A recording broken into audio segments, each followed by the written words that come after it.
बच्चों, पहला प्रश्न था छायांकित भाग के लिए अंकों व शब्दों में भिन्न लिखिए। आपके पास इस तरह से छायांकित भाग दिया था।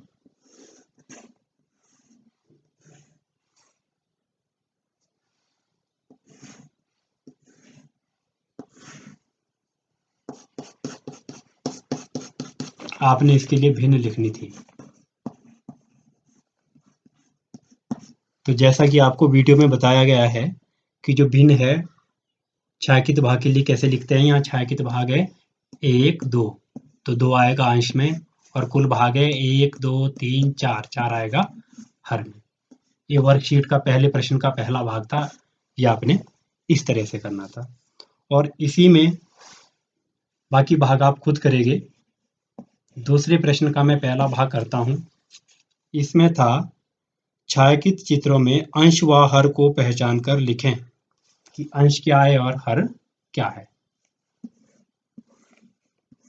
जैसे ये है, अब भिन्न लिखनी आ गई। यहाँ पे छायांकित भाग कितना है 1, कुल भाग है 1 और 2, 1 2। अब आपने लिखना था अंश और हर।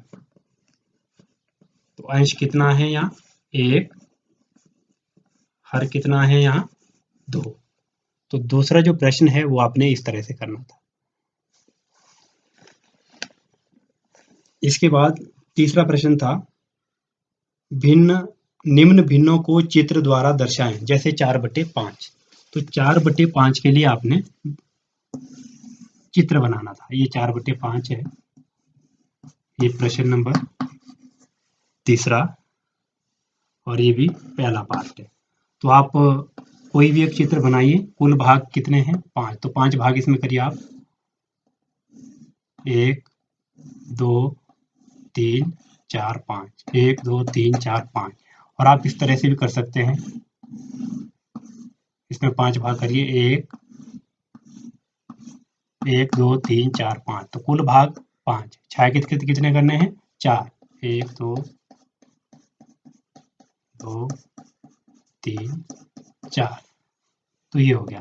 और इसके लिए इसको कैसे करेंगे, कुल भाग 5, 1 2 3 4 5, छायांकित कितने करने 4, 1 2 3 4। तो ये छायांकित फल होता है। और चौथा प्रश्न था सही भिन्नों पर घेरा लगाइए। आपने सही भिन्न पर घेरा लगाना था। और पांचवा प्रश्न है विशाल के पास, मैं पांचवें प्रश्न की अगर बात करूं, विशाल के पास एक चॉकलेट है और वो अपने मित्र विकास के साथ बराबर बांटना चाहता है। तो प्रत्येक को कितना भाग मिलेगा। तो चॉकलेट कितना है 1, भाग कितने करने हैं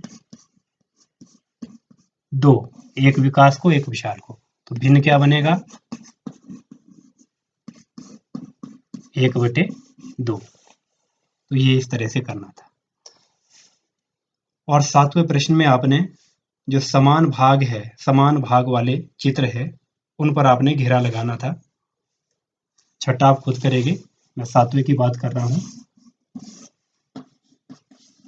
जैसे ये है, अब इसमें देखिए ये भाग ये कैसे हैं समान भाग, तो इस पे घेरा लगाना है। जिसमें समान भाग नहीं होंगे उसमें समान भाग पर उसमें घेरा नहीं लगाना है।